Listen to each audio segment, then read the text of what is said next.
میرا نام آصف ہے اور میں ایک یورپی ملک میں رہتا ہوں۔ مجھے یہاں آئے ہوئے 1 سال ہو چکا ہے۔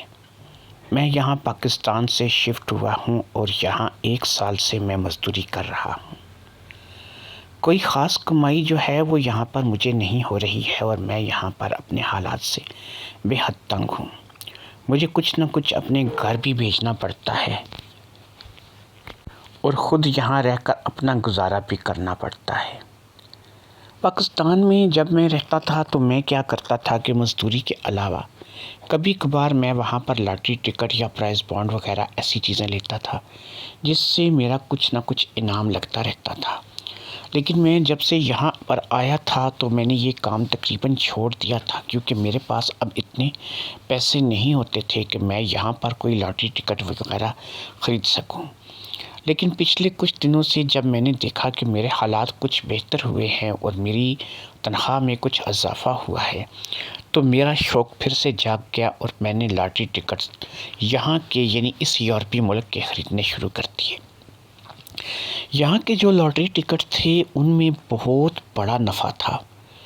یہاں پر مجھے پتہ لگا کہ اگر کسی کا فرسٹ پرائز لگ جائے تو وہ اتنی رقم ہوتی ہے کہ ہم پاکستانی اعتبار سے اس 50 کروڑ پہ لگا سکتے ہیں، یعنی اتنا بڑا انعام لگتا ہے کہ 50 کروڑ تک لگتا ہے۔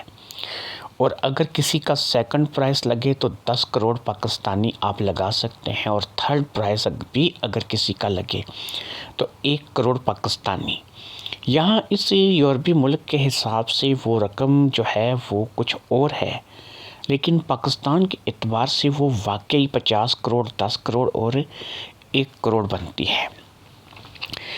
تو میں آپ کو یہ بتا رہا تھا کہ اب تھوڑی سے حالات بہتر ہونے کے بعد میں نے یہاں پر بھی لاٹری ٹکٹ وغیرہ خریدنے شروع کر دیے تھے، اور پھر ایک دن ایسا آیا کہ میری قسمت چمک اٹھی اور میرا فرسٹ پرائز جو ہے وہ یہاں پر لگ گیا۔ جی ہاں، میں آپ کو بتا دوں کہ میرا فرسٹ پرائز یہاں پر لگ گیا۔ فرسٹ پرائز کے لگنے کی اتنی خوشی مجھے ہوئی کہ جس کی انتہا نہیں تھی۔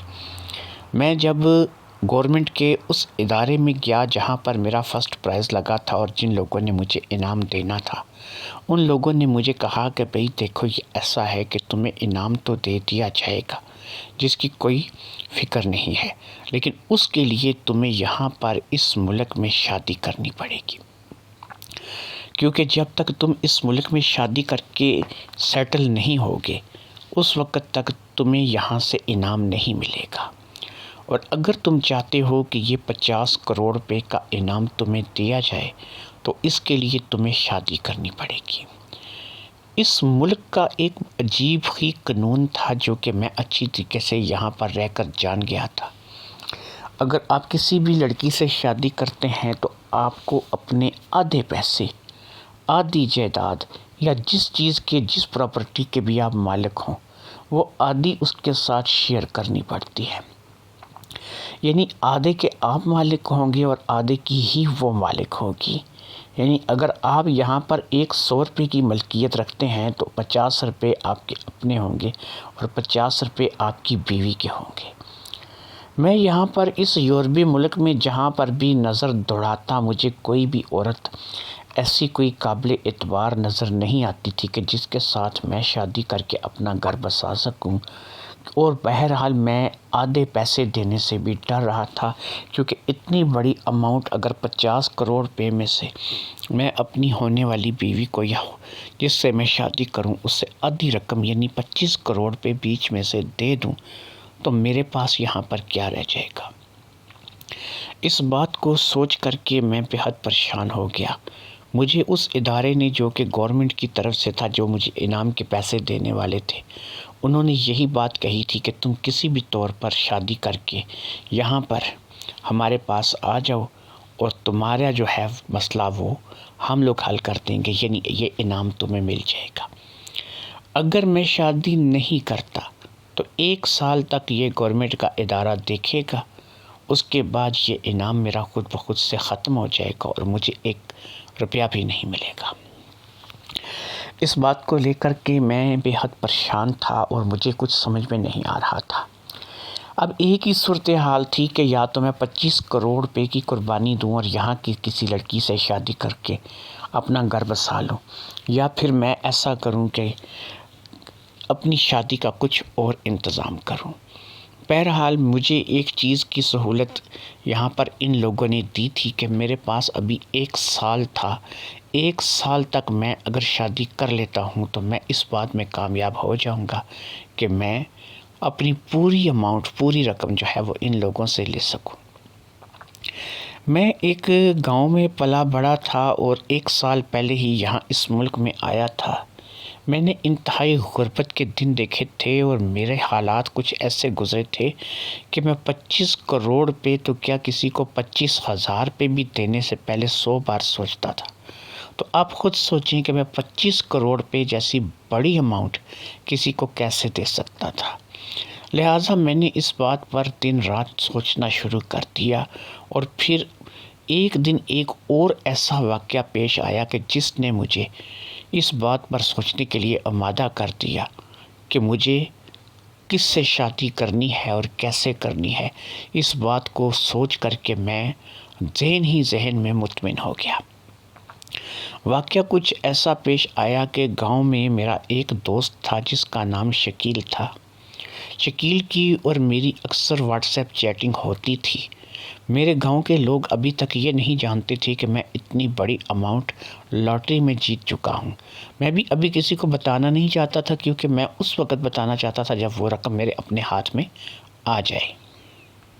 تو میں آپ کو بتا رہا تھا کہ شکیل کے ساتھ میری واٹس ایپ چیٹنگ ہوتی تھی، اور شکیل نے ایک دن مجھے کچھ ایسی ویڈیوز جو ہیں وہ میرے واٹس ایپ پہ شیئر کی کہ ان ویڈیوز کو دیکھنے کے بعد میں تو دنگ رہ گیا۔ اب ان ویڈیوز کو دیکھنے کے بعد میں نے اس چیز کا فیصلہ کر لیا تھا کہ میں کیا کروں گا اور مجھے کس سے شادی کرنی ہے۔ لہٰذا اب اس بات کو اپنے ذہن میں رکھ کے میں نے کیا کیا کہ میں نے اپنا اگلا پروگرام ترتیب دینا شروع کر دیا۔ میں آپ کو یہ بتاؤں کہ جیسا کہ میں نے کچھ پیسے اب جمع کر رکھے تھے، کیونکہ میرے حالات پہلے سے بہتر ہو چکے تھے، اور میں نے یہاں پر رہ کر کے اپنا ایک چھوٹا سا گھر بھی لے لیا تھا جو کہ قسطوں پر تھا۔ تو اب میں ایک چیز کا ارادہ رکھتا تھا کہ میں اب اپنی ماں کو یہاں پر بلانا چاہتا تھا۔ جی ہاں، میں نے اپنی ماں کو یہاں پر بلانے کا فیصلہ کر لیا تھا۔ میں آپ کو یہ بتاؤں کہ میرے جو والد صاحب تھے ان کا بہت پہلے تقریباً 8 سے 9 سال پہلے انتقال ہو گیا تھا۔ میرے والد کے انتقال کے وقت میں صرف 15 سال کا تھا، اور میری ماں جو ہے وہ تقریباً آلموسٹ مجھ سے ڈبل تھی، یعنی 30 یا 32 سال کی رہی ہوگی۔ 30-32 سال کی میری ماں تھی جبکہ میں 15 سال کا تھا۔ چھوٹی عمر میں شادی ہو جانے کے یہ بڑے مسائل ہوتے ہیں کہ جب اولاد جوان ہو جاتی ہے تو وہ ماں باپ کے برابر لگتی ہے، آلموسٹ بہن بھائی لگتے ہیں زیادہ تر چھوٹی۔ تو اسی طریقے سے میں آپ کو بتا رہا تھا کہ میری ماں کی عمر جو ہے جب میں 15 سال کا تھا تو وہ 30-32 سال کی تھی۔ آج میں 25 سال کا ایک کڑیل جوان تھا، تو اس کی عمر جو ہے وہ اب 40-42 سال رہی ہوگی۔ تو میں آپ کو یہ بتاؤں کہ میری جو ماں تھی وہ گاؤں میں پلی بڑی تھی، دودھ مکھن وغیرہ کھا کے پلی بڑی تھی۔ 40-42 سال کی عمر میں بھی اس کی صحت قابل رشک تھی، اور ہر لحاظ سے وہ ایک جاذب نظر اور پرکشش عورت تھی۔ یہ تمام چیزیں میں آپ کو اس لیے بتا رہا ہوں کہ ان کا آگے چل کے کہانی میں بہت ہی زیادہ عمل دخل آنے والا ہے، تاکہ آپ کو ان چیزوں کے بارے میں پتہ ہو۔ اب ہوا یہ کہ شکیل نے میرے پاس کچھ ویڈیوز بھیجی تھیں جو کہ واٹس ایپ کے ذریعے سے میرے پاس آئی تھیں۔ میں نے ان ویڈیوز کو ایک بار نہیں کئی بار دیکھا تھا، بار بار دیکھا تھا، اور ان ویڈیوز کو دیکھنے کے بعد ہی میں نے اس چیز کا فیصلہ کیا تھا کہ مجھے اپنی ماں کو یہاں پر اپنے پاس بلانا چاہیے، اور میری ماں جو ہے وہ یہاں پر میرے پاس آ کر کے رہے گی۔ گاؤں میں نہ تو ہماری کوئی بہت زیادہ زمین جائیداد تھی اور نہ ہی ہم زیادہ امیر تھے، اس لیے جب میں نے اپنی ماں کو یہاں پر آنے کا پیغام بھیجا اور ان کو یہاں کے لیے میں نے ویزا اسپانسر وغیرہ بھیجا، تو انہوں نے تو شکر کیا کہ چلو مجھے میرے بیٹے نے اپنے پاس بلایا ہے۔ لہٰذا چند ہی دنوں میں میری ماں میرے پاس اس یورپی ملک میں پہنچ گئی۔ میں ایئرپورٹ پر انہیں لینے گیا اور پھر لے کر کے سیدھا گھر آ گیا۔ اب گھر آ کر کے میں نے ان سے کوئی بھی فی الحال گفتگو کرنا مناسب نہیں سمجھا۔ وہ سفر سے تھکی ہوئی آئی تھیں، لہٰذا میں نے ان کی جو بھی خاطر مدارت ہو سکتی تھی کہ ان کو اچھے طریقے سے کھلایا پلایا اور ان کے اپنے پاس بٹھایا۔ ساری دن ہم لوگ مختلف موضوعات پر باتیں کرتے رہے۔ اسی طرح دن سے رات ہو گئی۔ رات ہوئی تو میں اب ان کو ایک کمرے میں لے کر کے کیونکہ چھوٹا سا کوارٹر تھا، یہ 3 کمروں پہ مشتمل ایک چھوٹا سا کوارٹر تھا جو کہ میں نے قسطوں پر لے کے رکھا تھا۔ میں نے ان کے رہنے کا انتظام ایک کمرے میں کیا تھا اور وہاں پر ہی میں نے ان کے لیے بیڈ بستر وغیرہ سب کچھ لگا رکھا تھا، اور وہیں پر جا کر کے میں نے انہیں بیڈ پر بٹھا دیا، اور بیڈ پر ان کو بٹھانے کے بعد میں تھوڑے ہی فاصلے پر پڑے ایک صوفے پر بیٹھ گیا۔ اب میں آپ کو بتاؤں، میری ماں کا نام زبیدہ خاتون تھا، تو میں نے ان کو مخاطب کر کے کہا کہ دیکھیں، میں آپ سے کچھ بات کرنا چاہتا ہوں، جس کے لیے میں نے آپ کو یہاں پہ بلایا بھی ہے اور یہاں پر لا کر کے بٹھایا بھی ہے۔ تو آپ کو یہاں پر بلانے کی 3 وجہ ہیں۔ پہلی وجہ یہ ہے کہ آپ وہاں پر گاؤں میں اکیلی، میں یہاں پر اکیلا، تو چلو ہم دونوں ایک دوسرے کے ساتھ ہوں گے تو ایک دوسرے کا دکھ درد اچھے طریقے سے بانٹ سکیں گے۔ آپ کو بلانے کی دوسری وجہ میں ابھی آپ کو بتاتا ہوں۔ یہ کہہ کر کے میں نے اپنے موبائل پہ شکیل کی بھیجی ہوئی جو ویڈیوز تھیں ان کا فولڈر نکالا اور اس کو موبائل کو جا کر کے اپنی والدہ زبیدہ خاتون کے سامنے رکھ دیا اور ان کو وہ ویڈیوز دیکھنے کے لیے کہا۔ آپ کو بتاتا چلوں کہ اس ویڈیو میں خود میری ماں زبیدہ خاتون تھی، اور زبیدہ خاتون کے ساتھ ہمارے اس گاؤں کا ایک دکاندار جس کا نام رمضان تھا وہ تھا۔ اس میں رمضان اور میری ماں کے درمیان کچھ ایسی چیزیں ہو رہی تھیں کہ جنہیں میں بیان نہیں کر سکتا۔ سمجھنے والے سمجھ جاتے ہیں تو آپ لوگ سمجھ سکتے ہیں کہ وہ کیسی ویڈیوز رہی ہوں گی۔ میری ماں ان ویڈیوز کو اچھے طریقے سے دیکھتی رہی اور پھر ان کا جسم ہلکے ہلکے سے کانپ رہا تھا۔ ان ویڈیوز کے دیکھنے کے دوران میں نے اپنی ماں کے چہرے پر عجیب سا خوف اور ڈر دیکھا۔ وہ خوف اور ڈر اس وجہ سے تھا کہ ان کا یہ کرتوت مجھے پتہ چل چکا تھا۔ لہٰذا جب یہ ویڈیوز ختم ہوئی میں نے موبائل اٹھا کر کے پھر اپنے ہاتھ میں پکڑ لیا۔ اب میں نے اپنی ماں کی طرف دیکھا اور اپنی ماں سے کہا، مجھے یہ بتائیں یہ کیا ہے؟ میں صرف سچ سننا چاہتا ہوں اور مجھے جھوٹ نہیں سننا ہے۔ آپ نے جو بھی بتانا ہے مجھے سچ بتانا ہے۔ یہ ویڈیوز جس طریقے سے میرے پاس پہنچی ہیں آپ یقین کریں کہ مجھے ساری بات کا پتہ ہے، لیکن میں صرف آپ کے منہ سے سننا چاہتا ہوں کہ یہ کیا ہے اور کس طریقے سے ہے۔ میری ماں نے رونا سا منہ بنا لیا۔ وہ روئی تو نہیں لیکن اس کے چہرے سے ایسا لگ رہا تھا کہ ابھی وہ تھوڑی دیر میں رو دے گی۔ بہرحال اس نے رونا سا منہ بنا کر کے مجھے کہا، بیٹا مجھ سے بہت بڑی غلطی ہو گئی۔ اصل میں تم نے پیسے کچھ دن سے گھر میں بھیجے نہیں تھے اور میں اس سے سامان ادھار لیتی رہی، جس کے لیے 25 سے 30 ہزار روپے اس کا قرض میں نے اپنے سر چڑھا لیا۔ ہر دوسرے دن گھر پہنچ جاتا تھا، پیسے مانگتا تھا، ہر روز دوسرے دن پیسوں کا تقاضا کرتا تھا۔ لہٰذا اس نے پیسوں کا تقاضا کرتے کرتے پھر جب اس نے دیکھا کہ میں پیسے دینے کے قابل نہیں ہوں اور ابھی میرے پاس پیسے نہیں ہیں اور تم نے میرے پاس پیسے نہیں بھیجے ہیں، تو اس کے تقاضے بدل گئے اور اس نے مجھ سے کسی اور چیز کا تقاضا کرنا شروع کر دیا۔ ایک دن جب کہ میں گھر میں اکیلی تھی اور رات تقریباً آدھی ہو چکی تھی، یہ میرے گھر پر آیا۔ اس نے دروازے پر دستک دی۔ میں نے اس کی دستک کے جواب میں دروازہ کھولا تو میرے سامنے یہ نشے کی حالت میں کھڑا تھا۔ یہ ایک دم سے گھر کے اندر گھس گیا اور پھر اس نے مجھے دوبارہ سے اسی چیز کی دعوت دی جس چیز کے لیے میں اسے مسلسل منع کرتی چلی جا رہی تھی۔ آدھی رات کا وقت تھا۔ مجھے بھی ڈر لگ رہا تھا کہ اگر کسی نے اسے یہاں پر دیکھ لیا تو میں بدنام ہو جاؤں گی اور میرے معاملات اچھے نہیں رہیں گے۔ لہٰذا میرے پاس اس کے علاوہ کوئی چارہ نہیں تھا کہ میں اس کی بات کو تسلیم کر لیتی۔ لہٰذا میں نے اس کی بات کو مان لیا اور پھر ہم لوگ ایک کمرے میں چلے گئے۔ رات بھر یہ وہاں پر رہا اور پھر صبح اٹھ کر کے یہ گھر کے لیے روانہ ہو گیا۔ میں رات میں اس کے ساتھ تھی۔ مجھے نہیں پتا اس نے کب میری ویڈیوز نکال لیں، کیسے نکال لیں، لیکن بہرحال اب تم نے مجھے یہ ویڈیو دکھائی ہے تو مجھے پتہ چلا ہے کہ اس نے میری ویڈیوز بنا لی تھی۔ بیٹا یہی سچ ہے، اس سچ کے علاوہ کوئی اور چیز سچ نہیں ہے، لہٰذا مجھے معاف کر دو، مجھ سے بہت بڑی غلطی ہو گئی۔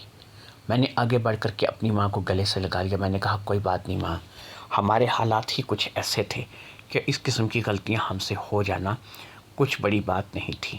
غربت سے نکل کر جو لوگ امیری کی طرف جاتے ہیں انہیں پتہ نہیں کون کون سی قربانیاں دینی پڑتی ہیں. لہٰذا اب یہ 2 باتیں ہو چکی ہیں کہ جن کے لیے میں نے آپ کو یہاں پر بلایا ہے. ایک تو یہ کہ میں آپ کے بغیر اداس تھا، اور دوسرا رمضان والی بات.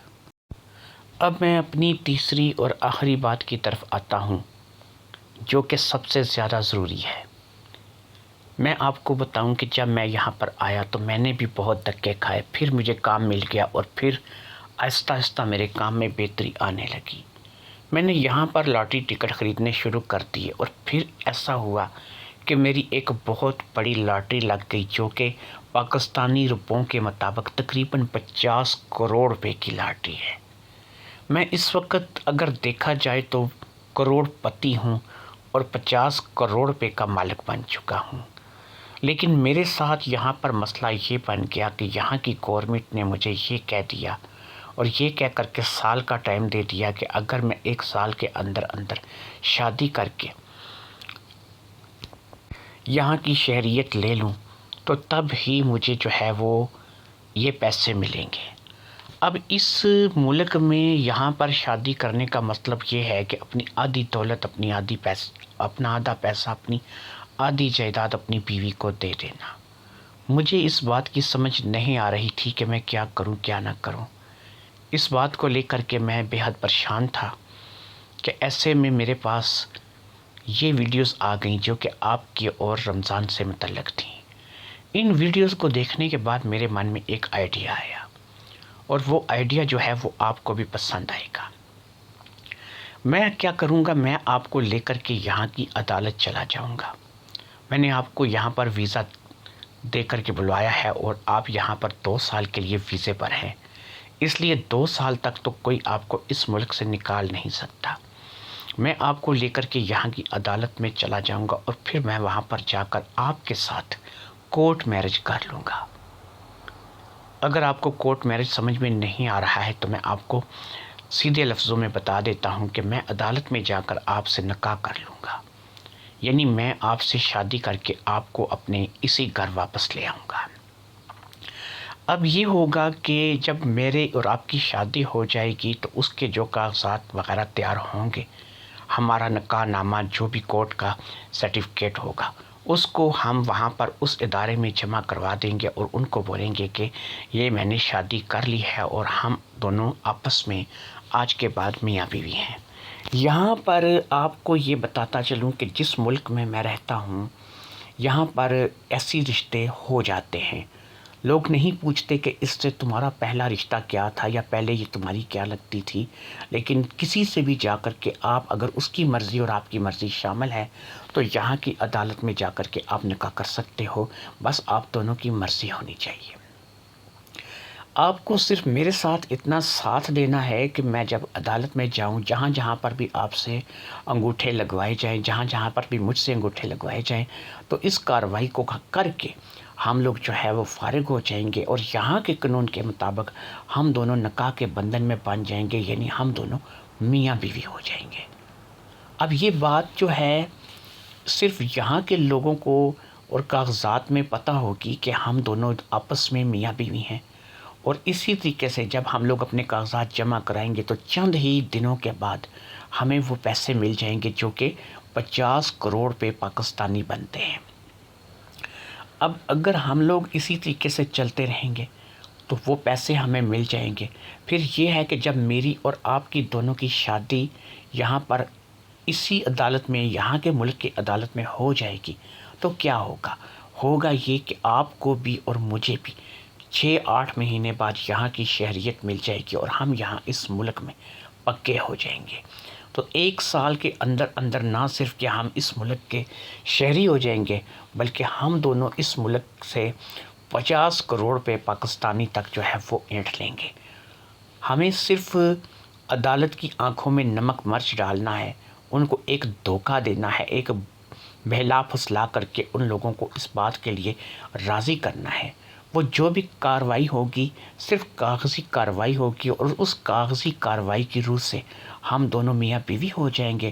اب ہمارا اصل رشتہ کیا ہے، ہم دونوں ایک دوسرے کے کیا لگتے ہیں، ہمارا آپس میں کیا تعلق ہے، یہ آپ بھی جانتی ہیں اور میں بھی جانتا ہوں۔ امید ہے آپ اس کام میں میری مدد کریں گی۔